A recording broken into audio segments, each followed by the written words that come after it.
Vietnamese water puppetry is a tradition that dates back as far as the 11th century when it originated in the villages of the Red River Delta in northern Vietnam. Today's Vietnamese water puppetry is a unique variation on the ancient Asian puppet tradition.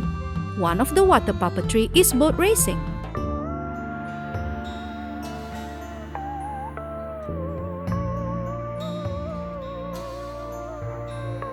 Father, why are we here?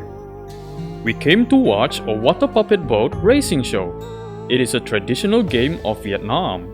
The game of boat racing is a praying ritual for the god of water, originating from the practice of farmers praying for water and fishermen for praying for good catch and safety.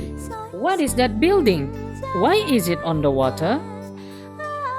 The water puppet performance is celebrated at the end of the rice harvest or during religious occasions. It is held inside the rice paddy with a pagoda built on top.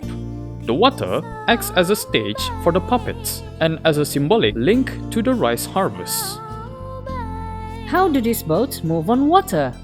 Those boats are moved by the puppeteers hiding behind the split bamboo screen, and they control those boats using long bamboo rods and string mechanism hidden beneath the water surface.